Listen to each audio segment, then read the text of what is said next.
la inteligencia artificial, por ejemplo, hoy por hoy está aumentando la productividad y todo, ya podemos ver algunos beneficios de esta.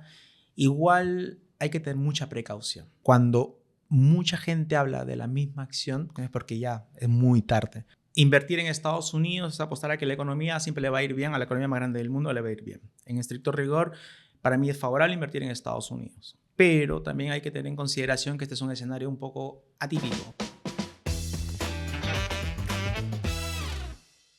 Hola, ¿cómo están? Bienvenidos a un nuevo capítulo del podcast Mente Inversionista. Este espacio en donde hablamos de dinero, finanzas personales, inversiones y otras cosas más como emprendimiento, deporte también en el último tiempo. Así que siempre tratar de tener invitados de calidad, invitados que nos aporten a esta comunidad que hemos construido en torno al mundo de las inversiones. Y en esta oportunidad traemos un invitado que es creador de contenido, un amigo ya de hace mucho tiempo, que lo conozco ya casi 15 años, y él le encanta y se ha especializado en el mercado norteamericano. Él es Manuel Arenas. ¿Cómo está, Manuel? Muy bien, Sergio. ¿Y tú qué tal? ¿Cómo estás? ¿Todo bien? Todo muy bien y contento acá de tenerte para conversar de algo que a ti te gusta mucho, que son las acciones norteamericanas. Así que eso vamos a profundizar más adelante, pero primero que todo, como a todos les preguntamos, ¿por qué estás sentado acá? Y la razón de eso es tu vida en el mundo de las finanzas, por qué te interesó el mundo de las inversiones, cómo llegaste a introducirte en este mundo y trabajar en lo que son las inversiones. En realidad es una pasión de niño. Lo he comentado en algunas ocasiones. Todo inició desde los 7 años más o menos, cuando mi papá de cariño, papá chino, iba con mi tío al frente de la bolsa, del edificio de la bolsa en Lima. Perfecto. A tomar café y me llevaban a mí porque era como su hijo predilecto, si se puede decir, que nunca tuvo. Y yo andaba comiendo mi helado y ellos con esos periódicos grandes y todos los datos de bolsa, que yo nunca entendí nada. Pero ellos hablaban de eso. Ellos invertían en bolsa. Perfecto. Ellos iban a invertir en bolsa. Perfecto. Hasta que un momento, digo, ¿qué tanto ven? Le pregunté y me comentó que invertía en bolsa. Y yo tenía lo que acá son las mesadas, en su minuto. Y le dije, yo también quiero eso, pero como si fuera un dulce. Yo también quiero eso. Y él me dijo, ok. Y comenzó a invertirlo. Y pasando los años, me dice, esto generó esto. Wow. Y yo cada miércoles iba en las mañanas a la bolsa, al frente, a tomar café. Ellos tomaban capuchino, yo mi helado. Y ahí comenzó todo este tema.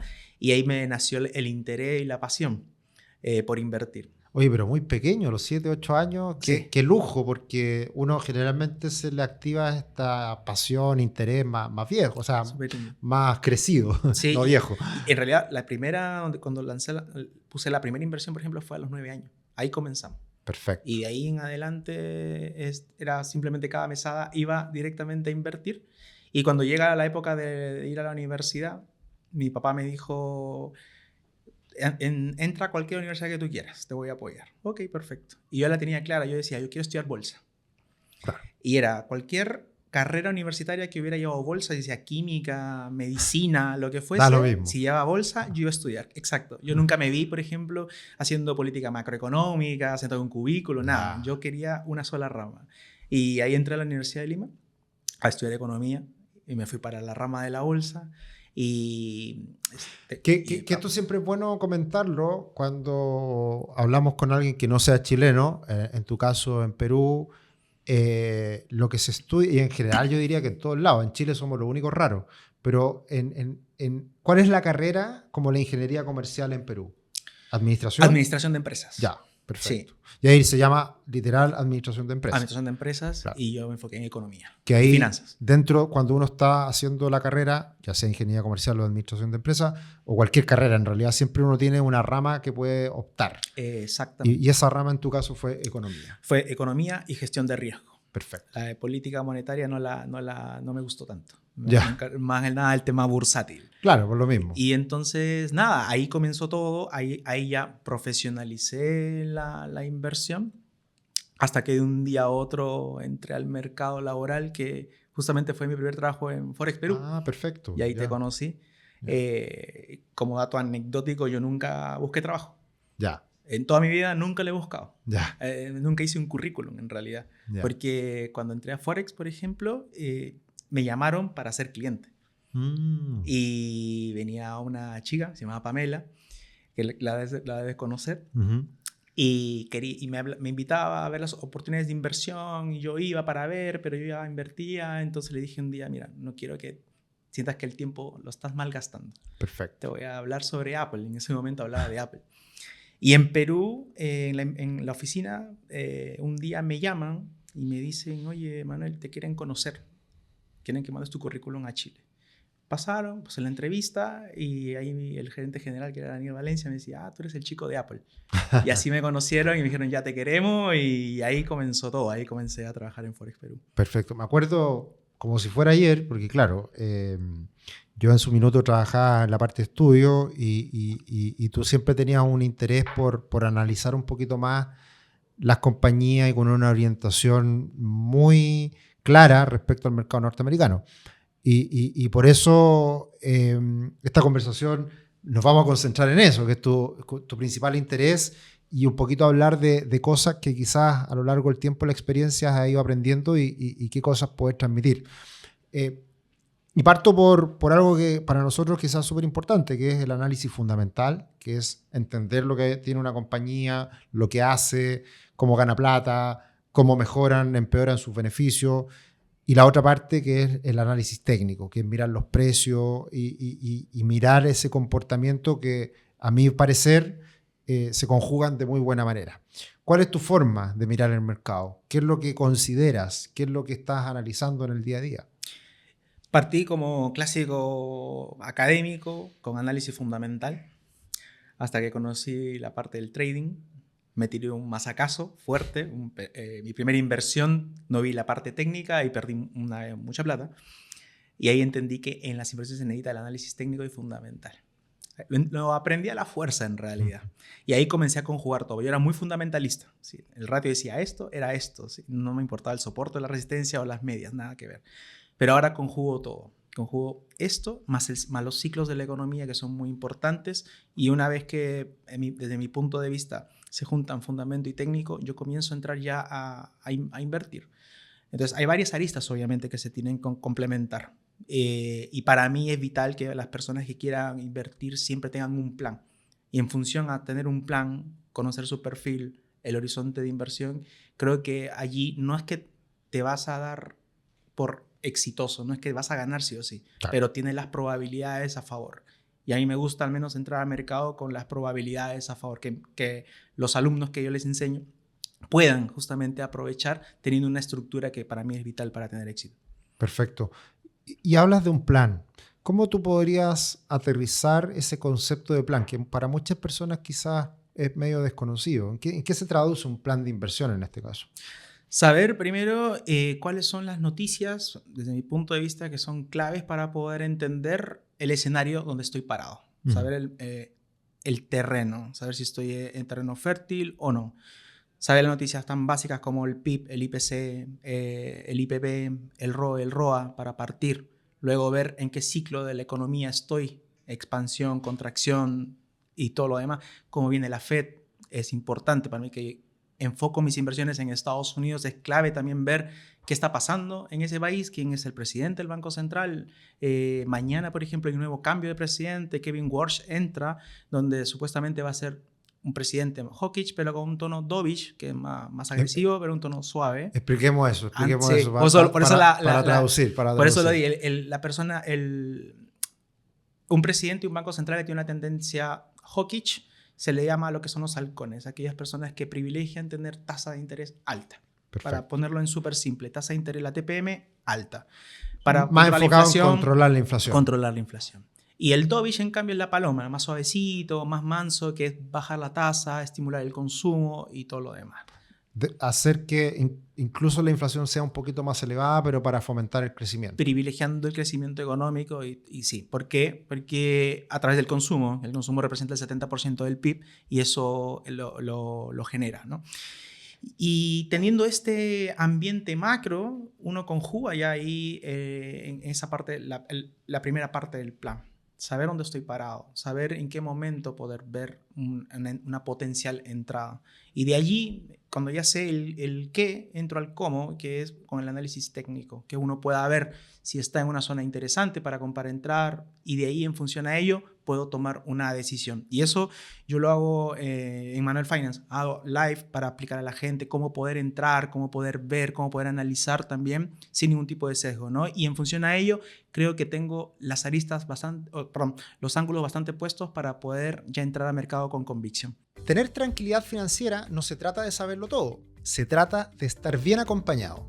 En Patrimor somos una empresa chilena experta en planificación financiera, asesores independientes y certificados por la CMF. No somos un banco ni una AGF, no vendemos productos financieros y no tenemos conflictos de interés.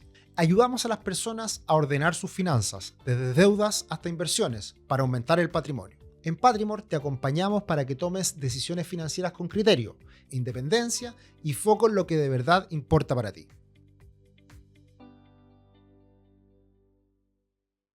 Perfecto. Bueno, mencionar que Manuel es un creador de contenido, podría estar catalogado dentro de todos estos influencers que han aparecido en el último tiempo. No te gusta quizás, pero tienes muchos seguidores. ¿Cuántos en Instagram ya cuántos seguidores tienes? 24.500. ¿Y cuál es tu Instagram? Manuel.finance. Perfecto. Para que lo anoten, lo sigan, porque constantemente tú estás actualizando lo que va pasando en los mercados.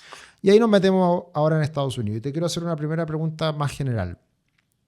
¿Cómo estás viendo hoy día el mercado norteamericano en estos máximos? ¿Y cuál es tu perspectiva de cara al futuro en términos generales para Estados Unidos? Desde mi punto de vista, invertir en Estados Unidos es apostar a que la economía siempre le va a ir bien, a la economía más grande del mundo le va a ir bien. En estricto rigor, para mí es favorable invertir en Estados Unidos. Pero también hay que tener en consideración que este es un escenario un poco atípico. En un momento en que tenemos guerra, inflación que está aumentando, el empleo que está desacelerándose ligeramente, y una renta variable en máximos históricos, ¿no? Hay sectores que están mostrando claramente una subida ya bastante parabólica, sobre todo los semiconductores que han comenzado a subir fuertemente.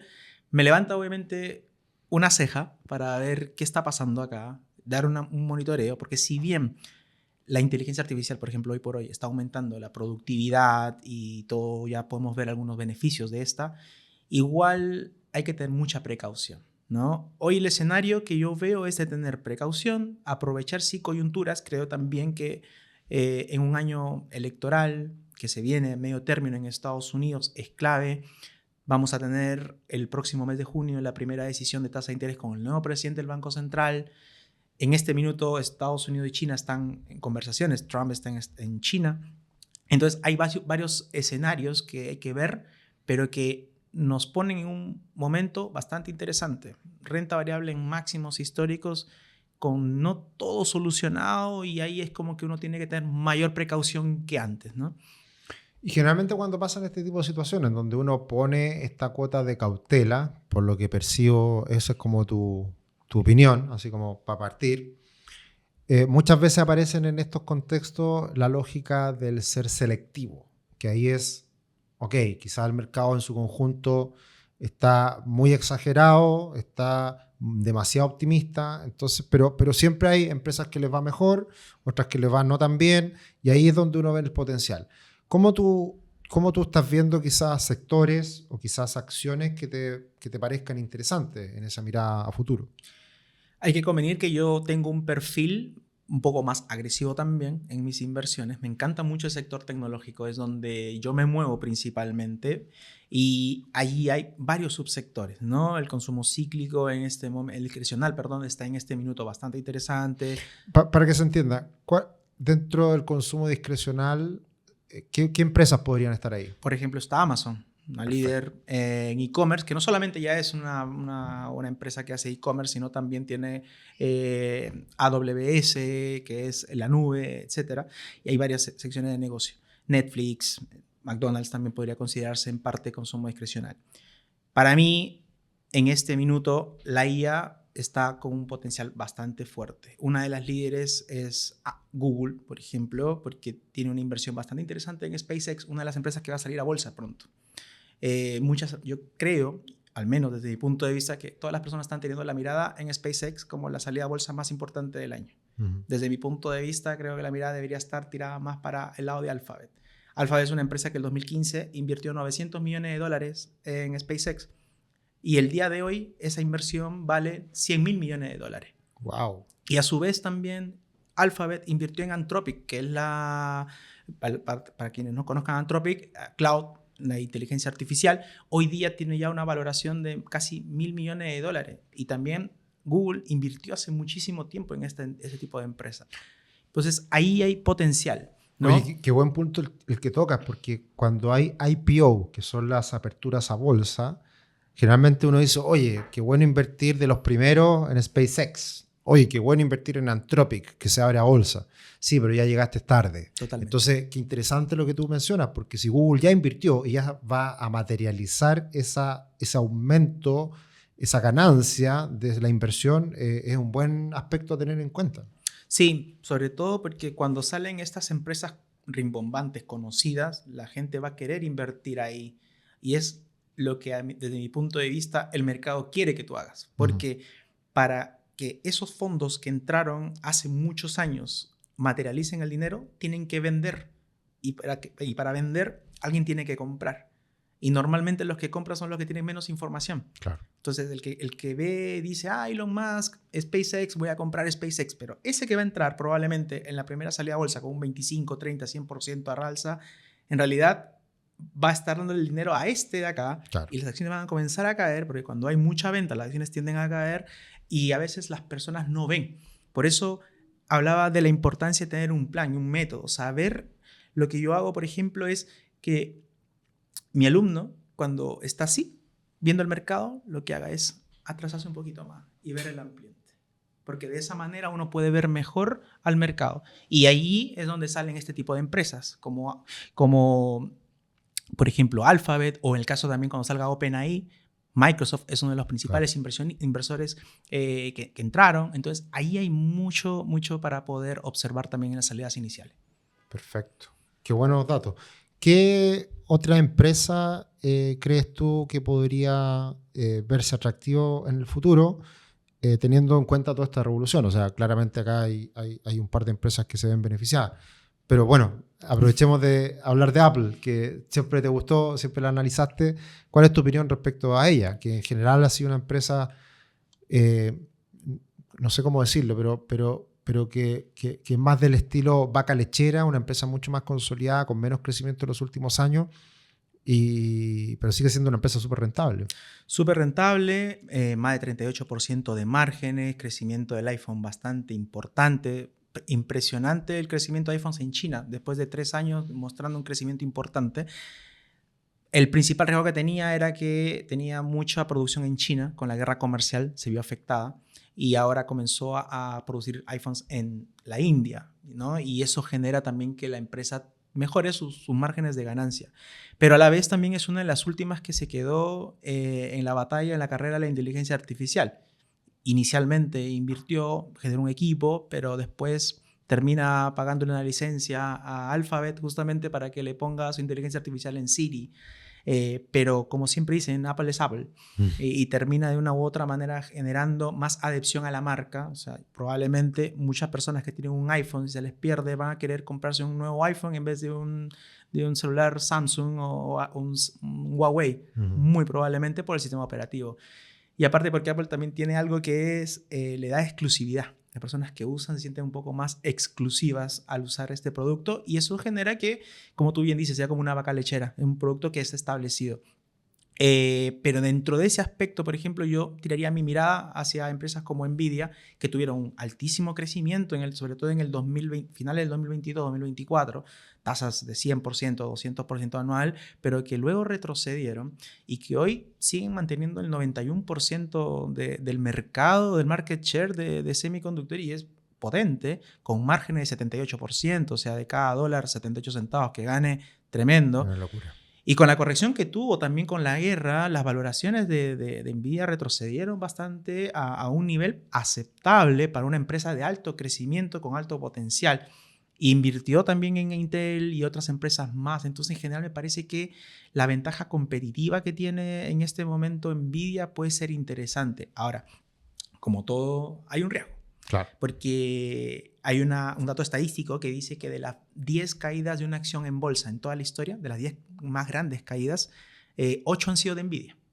Dato no menor también, ¿no? En un promedio de un 20%. Bueno, eso es un riesgo evidente. Exacto, es un riesgo evidente, pero que a la vez también, si uno ve el periodo de recuperación, ha sido en promedio entre 3 a 6 meses. Pero si una persona dice, me gusta Nvidia porque crece o porque de repente Manuel lo dijo, etcétera, tiene que tener en consideración primero que no es una recomendación de inversión, pero que también que todas las acciones no son para todos los perfiles. Claro. ¿No? Y por eso mismo también hay ETFs de bonos, ETFs de dividenderas, ETFs de sectores y acciones individuales. En este caso, el riesgo con Nvidia es eso, que puede haber una caída de 20%, es algo normal para Nvidia, claro. Sí, pero entonces, por lo mismo, si una persona es más conservadora o tirada para moderada, probablemente sea mejor ver otras opciones. Inclusive Microsoft cayó un 38% desde máximo, sí. Una empresa que tiene un crecimiento de 40% en Azure, el flujo de caja creciendo mes a mes, trimestre a trimestre, en general buenos números, buenas expectativas a futuro, claro. Y una acción cayendo 38%. A veces ese tipo de empresas son las que a veces levantan mi interés. Empresas Perfecto. Que tienen buenos números, pero que los precios vienen cayendo. Por alguna razón que quizás es más puntual y no cambian los fundamentos que hay detrás de esa empresa que la ha hecho tan exitosa durante tanto tiempo. Correcto. Entonces, allí está, creo yo, donde uno tiene que comenzar a ver opciones. Empresas con precios muy golpeados, pero con ingresos bastante sostenidos en el tiempo y que también sean las top 3 en su sector. Porque Perfecto. Si tienen dominancia, significa que la gente está demandando sus productos. Entonces, dinero va a entrar. Claro. Y eso es importante, tener flujo de caja, porque es lo que pasó acá en Chile con la pandemia, ¿no? Las aerolíneas quebraron en el mundo, muchas, incluida la TAM. Claro. Entonces, la TAM, cuando le cortaste el caño del dinero, tuvo que acogerse al capítulo 11, que es el capítulo de bancarrota. Entonces, para mí es importante que una empresa tenga flujo. Perfecto. Y ahí viene la selección. Perfecto. Te pregunté por las buenos datos y alguna mala, alguna que tú digas, es que ya pasó la vieja, ya fue, quizás acá hay que tener más cuidado. ¿Alguna que te llame la atención? Alguna que, hay varias empresas que creo yo que pueden aplicar a esto. Por ejemplo, Palantir es una empresa que ya es la líder en el mercado de software ligado a inteligencia artificial. Puede tener un potencial altísimo, sí, pero es diferente entrar en Palantir el día de hoy que haber entrado hace un par de años atrás. Es súper clave tener en consideración eso, que cuando mucha gente habla de la misma acción, cuando tú ya ves que hasta el señor de a pie o el taxista te está hablando de la acción, es porque ya es muy tarde, ¿no? Ese tipo de empresas que nacieron, Nvidia también, hoy por hoy, Nvidia no, Palantir por un lado, tenés también empresas más pequeñas como Rocket Lab. También me parece que ya el momento de Rocket Lab pasó, ya fue hace tiempo, hace un año aproximadamente la tendencia. Hoy por hoy mucha gente comienza a hablar de ese tipo de empresas y allí tratar de ver los números, tratar de ver cómo están los márgenes, cómo están los ratios y en función a ello evaluar si tu perfil se acomoda a eso. Yo siempre digo, si quieres entrar a estas acciones que son muy renombradas, perfecto, pero ¿cómo te sentirías si esa acción mañana cae un 30%? Claro. Si no te gusta esa posibilidad, mejor evitarla. Si tú estás de acuerdo con que, sí, 30%, pero pensé que después va a recuperar o siento que va a recuperar y si no pasa nada, démosle.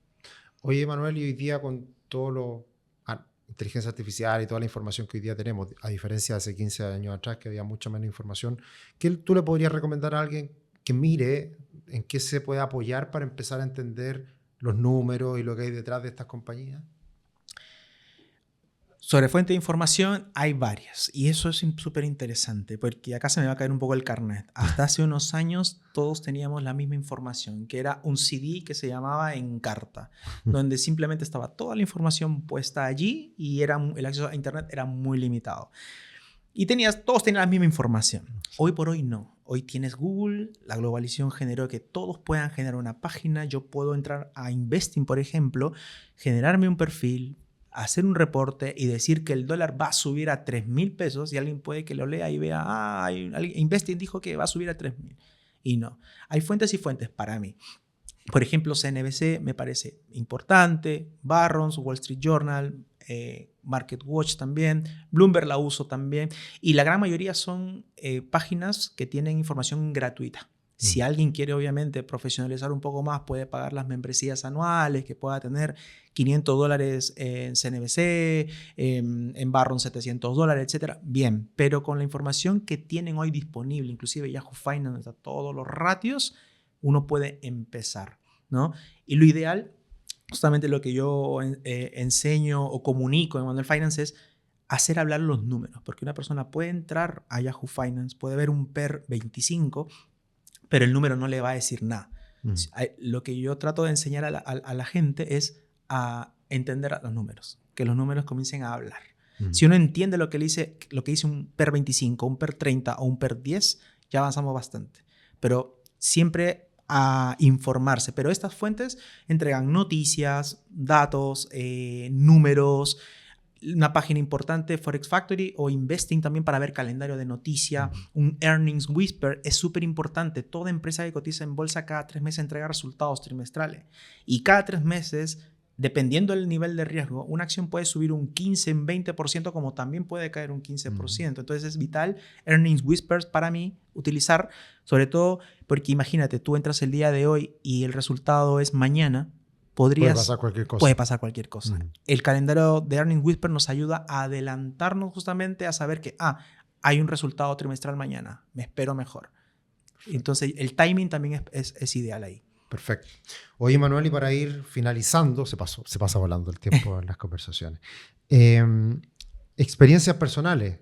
¿Cuál ha sido alguna historia entretenida en donde te ha ido muy bien y otras no tan bien y las quieres olvidarlas, pero es bueno comentarlas como experiencia? Me gusta empezar por la negativa. Eso. La que deja no, más enseñanza, esperemos. Sí, porque no todo es color de rosa en las inversiones. A veces uno puede decir, sí, mira el experto, pero a ver, yo creo que para llegar a ser experto hay que haber pasado por las buenas y por las malas. Y la mala fue una que yo no entendí el concepto del apalancamiento. Cuando yo justamente empecé a trabajar, yo tenía unas posiciones en Apple y sin querer, no me di cuenta, estaban apalancadas por 3. ¿Por 3? Por 3. Ah, ni siquiera tanto. No, ni siquiera tanto. Pero en el año 2013 entró un juicio Apple con Samsung por patentes. Perfecto. Se peleaban acá, en China, en Taiwán, en África y Estados Unidos, todo el lado del mundo por la patente, porque el iPhone era más cuadrado, era menos delgado, que la cámara era para acá, por allá. Bueno, se pelearon. Y Apple perdió el juicio. Y en ese interín, la acción cayó 34%. Wow. Y apalancado por 3. Por 3 es perder todo. Todo. ¿No? Wow. Ahora uno lo mira hacia atrás divertido, pero tiene que haber sido terrible. Claro, porque sobre todo cuando uno, y pasa mucho, cuando una persona se mete a un instrumento que no conoce, yo pensaba que era un error del programa. Claro. Y desinstalaba, volví a instalar y seguían apareciendo las 0 lucas prácticamente. Claro. Y no entendías. Hasta que me dijeron... yo fui medio molesto. Claro. ¿Qué pasó? Acá, con que lo puedo ver todo. ¿Me estafaron? No, pero es que te apalancaste por 3. Ya, pero la acción no llegó a 0. No, pero es que te apalancaste. Claro. Ya entiendo el apalancamiento, pero mi acción no llegó a 0. Yo tenía la idea de que para que tú pierdas toda tu plata tenía que llegar a 0. Claro. Y no fue así. Y ahí me entendí en cuenta del apalancamiento. Y bueno, eso fue un aprendizaje bastante interesante e importante en mi vida. Primero, para no tomar decisiones aceleradas. Segundo, para saber el ambiente donde estaba metido, qué tipo de instrumento estaba tomando, cuál era el nivel de riesgo que estaba asumiendo. Yo no sabía cuál era el nivel de riesgo. Veía en ese momento la potencial ganancia. Claro. Que si subía 30%, duplicaba. Exacto. Y finalmente sucedió lo que tenía que suceder, eventualmente. Siempre el mercado de una u otra manera te enseña. Y creo que ahí aprendí a ser metódico y aprovechar noticias puntuales. Y uno de mis grandes éxitos, bueno, hablando justamente de Palantir, que hace un par de años atrás, 3 años atrás, hablando con una amiga, me comentó de la empresa, y yo no le hacía caso, me seguía comentando, no le hacía caso, estaba en $2, $3, nada. Y hasta que un día hay una compañera que vive en Canadá y siempre nos compartíamos datos de mercado. y me decía, mira esta empresa, mira esta empresa.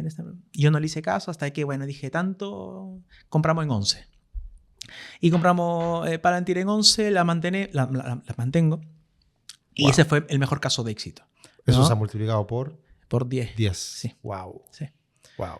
Pero estuvo más, porque también Sí. igual estuvo en 210 y ahora está en Sí. 130. Sí. Pero pues, igual, en suma y resta fue un caso de éxito. ¿Y eso también lo hiciste apalancado? No. Ah, no. ya, eso te iba a preguntar. Al de tío hecho, ya, real ya. tengo la paciencia para poder aguantar una Perfecto. posición y normal, ¿no? O sea, aquí acciones reales. Claro, Sí, en la corredora, Perfecto. resguardado y todo lo demás. perfecto. Oye, qué tremenda experiencia. Y ahora que mencionaste que quizás no la perspectiva futuro en Palantir ya no era tan auspiciosa, ¿tienes alguna estrategia de salida? ¿Ir saliendo a poco, haciendo una ganancia parcial? ¿O cómo lo gestionas? Estoy poco a poco desapalancando. Como mi perfil es un poquito arriesgado, también estoy yéndome a semiconductores, estoy teniendo también un poco de ETFs dividendero, con alta dividendo, resguardando un poco también de liquidez, oro, y viendo un poquito el mercado cripto. Lo estoy viendo, lo estoy analizando, es un mercado también de mayor riesgo, hay que tener en consideración, pero evaluando todavía porque hay que tener en cuenta el escenario. Estamos en un escenario en que hay mucha inflación, pero también de la misma manera, si bien hay inflación, el empleo está desacelerándose un poco, hay que tener en consideración que vienen las elecciones de medio término. Y según mi tesis también, cuando hay unas elecciones de medio término, normalmente el gobierno que está de turno quiere reelegirse. Claro. Y la única manera de reelegirse, tener éxito en las elecciones, es tener el stock market positivo. Claro. La bolsa de valores positiva. Y según ese flujo, pues es muy breve, la política monetaria normalmente tiene un efecto en la economía en el mes 3, 2 a 3 meses. Si hacemos sumas y restas, debería ser la bajada de tasas, si es que hay, en agosto. Perfecto. Kevin Warsh entró ahora, no la va a hacer en junio, probablemente lo haga en julio, si es que lo hace, pero si no lo hace igual, las condiciones deberían mejorarse para que el ciudadano de a pie norteamericano, si es que Trump quiere reelegirse o reelegir a su partido claro. Y tener el poder en el Congreso y en el Senado, la bolsa debería tener un pequeño rally alcista. Perfecto. Y por ahí va mi tesis de corto plazo, ¿no? Entonces estoy desapalancando un poco de Palantir, de otras acciones más que tengo ahí altitas, pasando a semiconductores, Alphabet por la salida de SpaceX, un poco de empresas que últimamente he entrado, que son empresas farmacéuticas que están investigando curas o tratamientos para enfermedades terminales. Que es otra ramita que puede ser para otro día conversarlo, pero que está dando bastante rendimiento y poco a poco voy desapalancando en eso. Maravilloso. Queda muy claro porque esa perspectiva quizás no tan favorable te lleva a desinvertir, que siempre es difícil hacerlo porque uno cuando se engolosina a veces y eso es lo difícil de hacer, tomar la ganancia y ir transitando algo un poquito más diversificado, más conservador. Manuel, se me pasó volando, increíble. Esperaba todos estos consejos y comentarios respecto a acciones, así que muy agradecido. Y como siempre también agradecer a todos los que nos acompañan, a todos los que están semana tras semana viendo nuestro podcast, invitarlos a que nos sigan, a que compartan la información, a que sigan a Manuel también, manuel.finance en Instagram, en TikTok también. También, solo que no bailo. Perfecto. Pero bueno, un contenido de valor. Sígalo porque todo esto que habla en este espacio de manera acotada lo está comentando día tras día porque sigue muy de cerca al mercado norteamericano en particular. Muchas gracias y nos vemos en otro capítulo. Que estén bien. Chao, chao. Gracias, Manuel. Gracias, maestro.